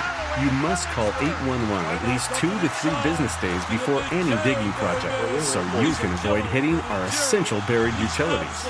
This includes natural gas and petroleum pipelines, electric, communication cables, and water and sewer lines. So before you do this or this, make sure you do this. For digging projects big or small, make the call to 811. Brought to you by Common Ground Alliance.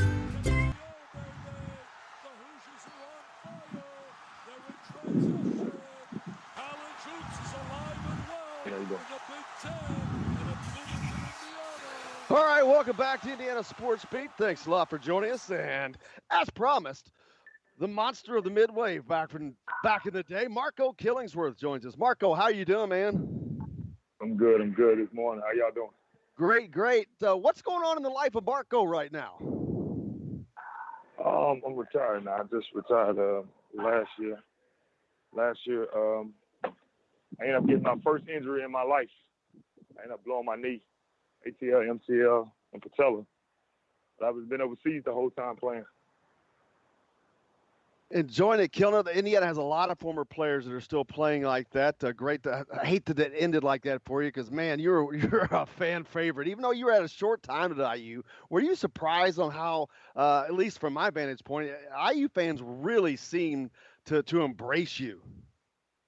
Yeah, it's crazy, man. I tell people this story. They recruited me out of high school. That's the year the incident happened with Bobby Knight. So his last year would have been my senior year in high school. And I wanted to come there, but I didn't want that situation. I didn't know Bobby Knight was choking people. So I was like, nah, I'm good with that. I'm good with that. I don't need to get choked out. So, but what's crazy thing about that, though? I talked to the people that was there that understand. They say he was one of the best dudes you could meet. He said, long as your ass play hard, he has no problem with you. He only get on people's ass that didn't play hard. There's that, and he'll give you the shirt off his back. You're definitely somebody who played hard, man, and fun to watch. I went back and was watching some games again, not that I needed to, but it was just fun to relive that. Man, you looked like you were always having fun out there when you were playing. I did, man. I did. That's my motto. If I'm not doing nothing, I'm not happy about it, having fun with it, I'm not going to do it. I've always been that way since I was a kid. Just people call it having fun. I just said call it passion. Like, I just go hard every time. That's how I was taught since I was a kid. Just go hard, man, and be smiling while you're doing it.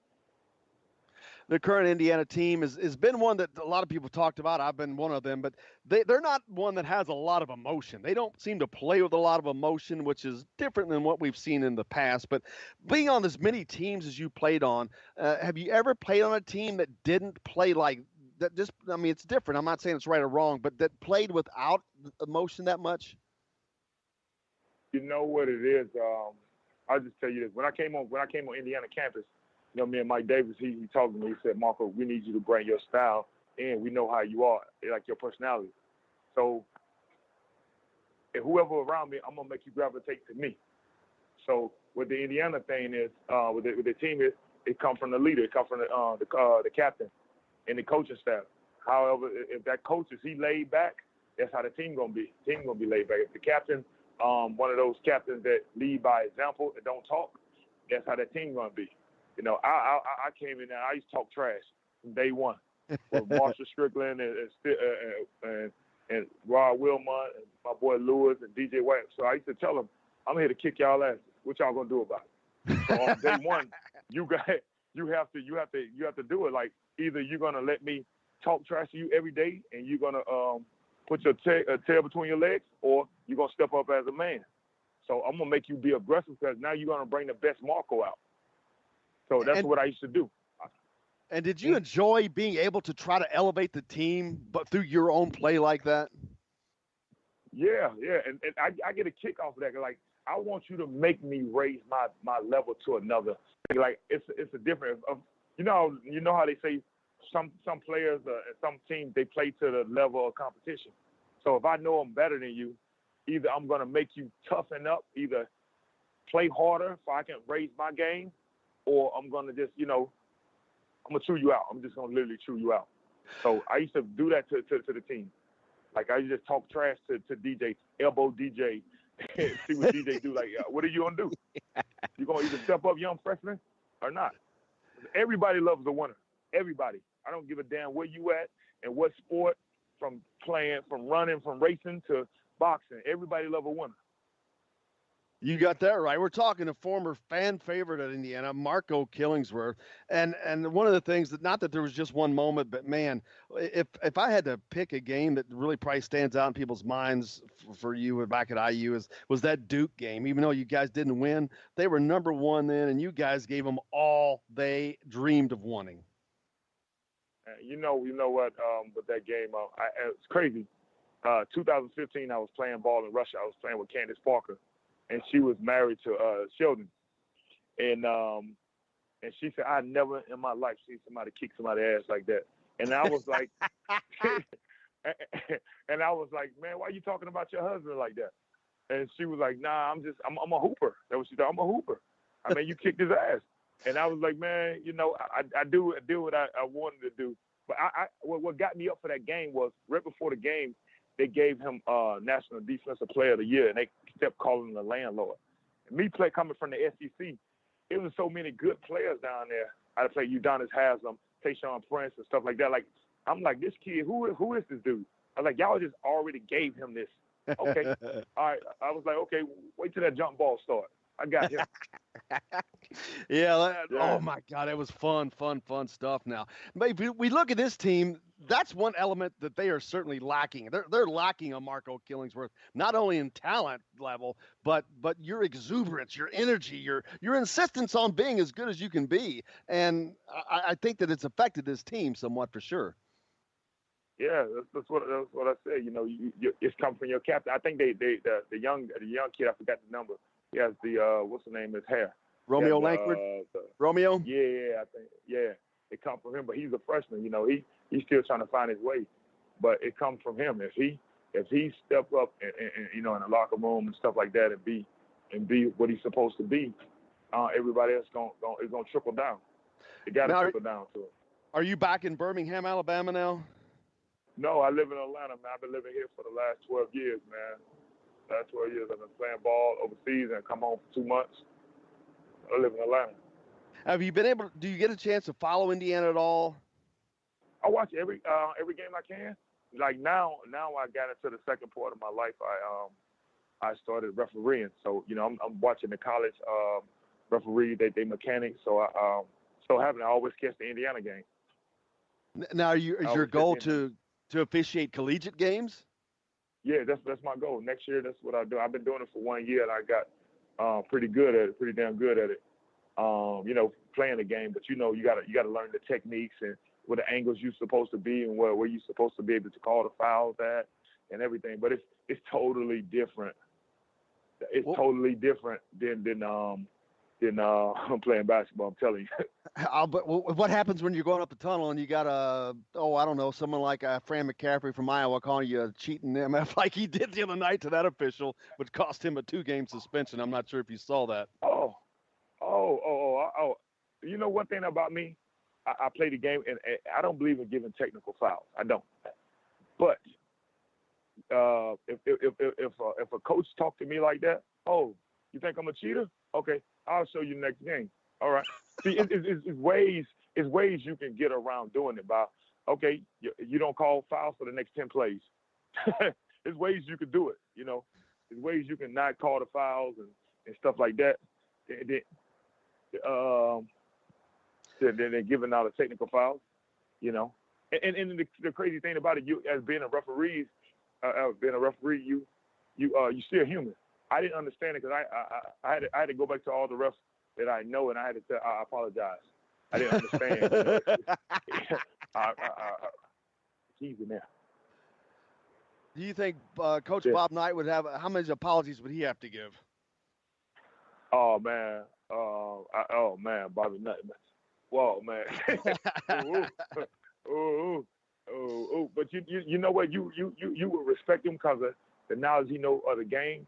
But absolutely, it's crazy how fans are and coaches are.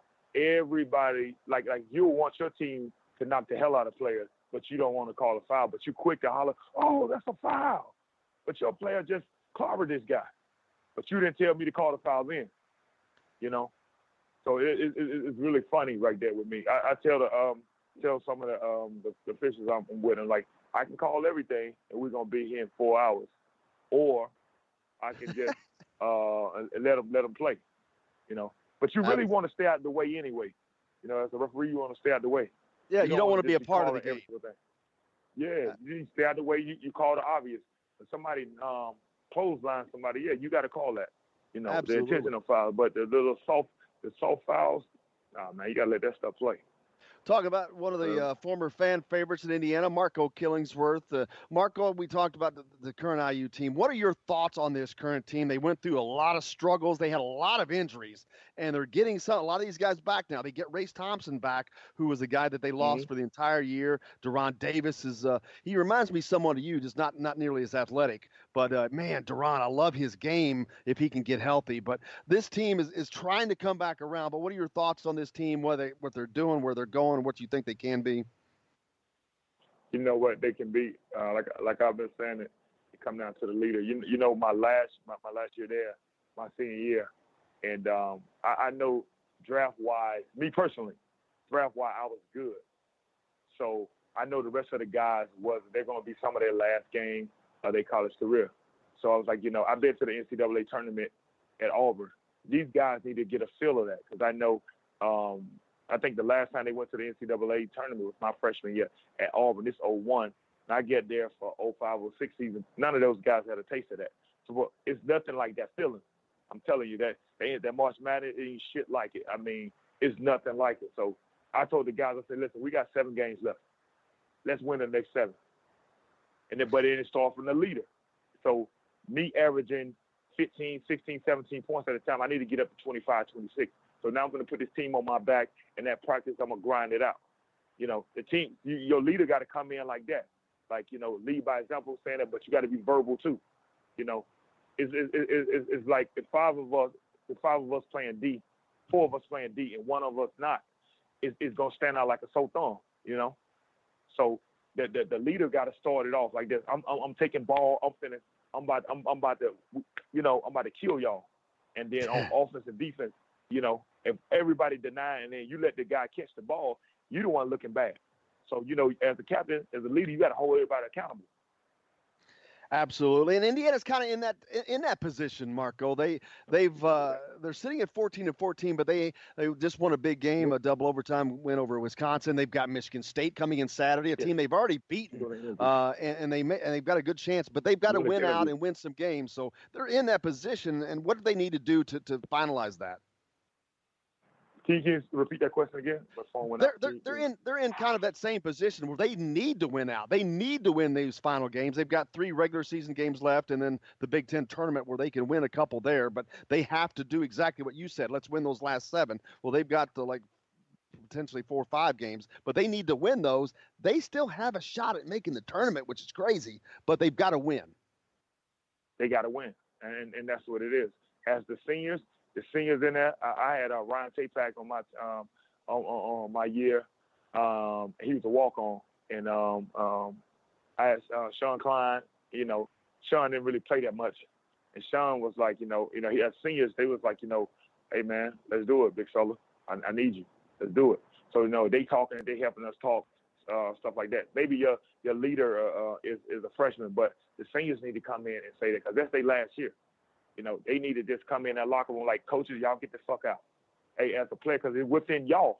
It's within y'all 12. The coach, he gonna reap the benefits from it. If y'all win, he gonna look good. If y'all lose, it's his job. You know what I'm saying? But they not gonna put it so much on that coach. They gonna put it on those players. Like when you on campus, when you on Indiana campus, the fans gonna let your ass know it. I used to walk on campus. And I used to hear good job, good game. And I'd be walking next to my teammates, and players was like, you ain't shit. And I was like, that's on you. Got to keep it clean, brother. We got to keep it clean. We're on the air now. Oh, my bad. Sorry. That's what I sound even doing stuff. Sorry. But yeah, that's what the fans going to tell you. So it come within the 12 of y'all. So, within the 12 of y'all have to step up and do it. That's all the way. Absolutely. Y'all 12. Absolutely. Well, Marco, I can't thank you enough for joining us, man. Hopefully we can do it again in the future. I'm glad things are going well for you. Congratulations on your retirement. I hate it came because of an injury, but man, you were certainly fun to watch, and I hope everything continues to go well for you. Oh, thank you, man. Appreciate having me on there. Next time y'all want to do it, just let me know, man. It's cool with me. I like doing the interview and like to talk back to the IU fans and stuff like that. Yeah, just let me know, man. I'm always available, man. This retirement life is a little different. Well, good luck. Yeah, good luck in the officiating, man. That's going to be a completely different path to take, and a rare one. I mean, because there's not a lot of former big time players that become officials. Man, you know what? Last year when I decided to retire last year, you don't have nothing to do. I've been playing basketball since I was 7 years old. And it's like a coach is like, what am I going to do? I'm used to getting up at 6 in the morning, going to workouts and stuff like that. I don't know what to do. So I still want to stay around the game. And then it's like the best thing. It's like you playing basketball, but you're not getting the ball because you're wrestling. But it's the same runs, the same sprints. You got to be in shape, everything. It's the same. I love it, man. Absolutely. Well, again, thank you so much, Marco. We appreciate you, man. Have a great rest of the day and enjoy the NCAA tournament this year. Okay, thank you. Y'all too. Thank you. Marco Killingsworth, former fan favorite at IU. So glad to have him with us. A very unique perspective, let's say. Justin, what do you think of that? Yeah, for sure. Yeah, kept me on my toes in studio here. I assure you, it was a little surprising. Yeah. But fun stuff. You never know what you're going to get here on Indiana Sports Beat. Yeah. But overall, though, I thought it was a good interview. Good to hear from Marco. Oh, it was. It's definitely something fresh and different. And I had not gotten the opportunity to talk to Marco before, so that was awesome. But yeah, a lot going on. Tomorrow on the show, we're going to have, of course, Todd Leary with us. As always, Drew Davis. We'll be talking about Indiana as they prepare to take on Michigan State, what they're going to have to do to get that done, because any talk to them having a successful end of this season, it has to have a win over Michigan State. Yep. That would just catapult them and actually put them in a unique place for the wins, the type of wins that they have. That would put them in such a unique position, and it's going to put a lot of strain on the committee. If Indiana can win out this regular season, and if they can win 2 games in the tournament, the Big Ten tournament, that would put them at 19 wins. Yeah. It is absolutely not out of the question because of the wins that Indiana has and would have if they're able to do that. Because Another win over Michigan State adds that another quad one win, and it would be nuts because that's another top 10 win. So crazy, but well within the realm of possibility for this team because they're getting healthy. Yeah. And I just, I can't say it enough. It's amazing how much better Archie coaches with healthy players.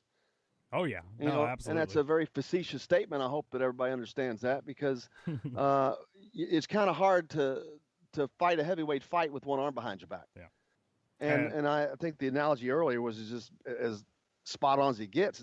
The Big Ten this year was like the heavyweight boxing division of the 70s when you had Muhammad Ali and Joe Frazier and Ken Norton and George Foreman, Greg Page. It just doesn't end. Every time you turn around, you got to take on a top-ranked heavyweight, and that's what the Big Ten has been like this year for Indiana. And they've been hurt. They've been without their full complement of what they need. So hopefully they can get that together and move forward. But yeah, it's looked like it could be an enjoyable end of the season for the Hoosiers. No doubt. Joker text in, light text, if you will, PU fans, if we went out and get into the tournament. It would kill PU fans. He said it will kill Purdue if Indiana wins out and get into it. It will probably upset a few people. Yeah. It would be funny, but that's going to pretty much wrap it up for us today. Thanks a lot for joining us. Hope you enjoyed it. We'll be back tomorrow with a lot more. Todd Leary will be with us, Adam Deuce and Drew Davis. But for Justin Kalen, I'm Jim Coyle. I'll see you on the radio.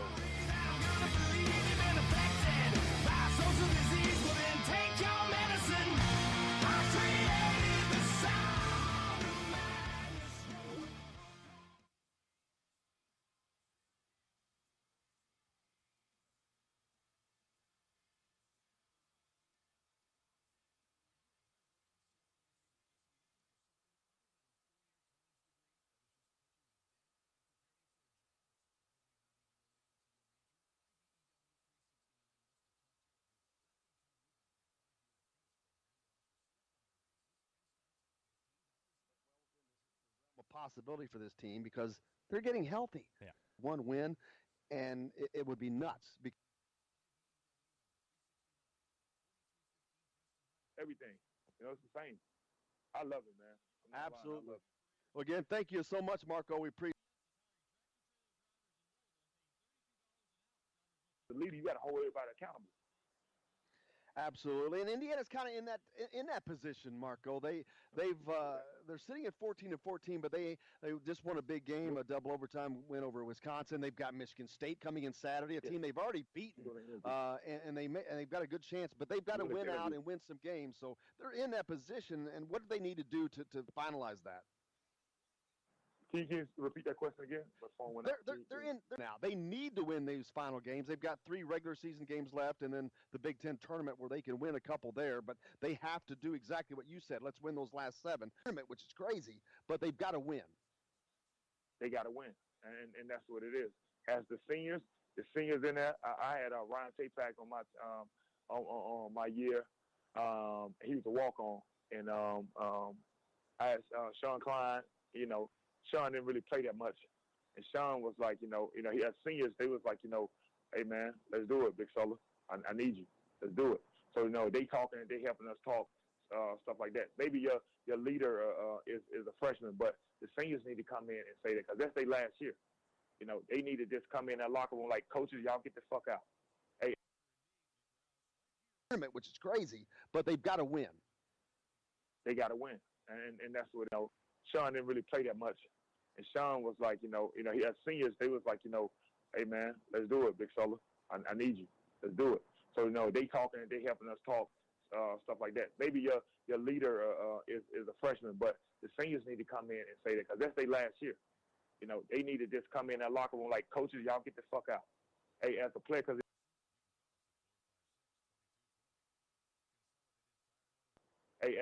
it's within y'all. It's within y'all 12. The coach, he gonna reap the benefits from it. If y'all win, he gonna look good. If y'all lose, it's his job. You know what I'm saying? But they not gonna put it so much on that coach. They gonna put it on those players. Like when you on campus, when you on Indiana campus, the fans gonna let your ass know it. I used to walk on campus, and I used to hear good job, good game. And I'd be walking with next to my teammates, and players was like, you ain't shit. And I was like, you know,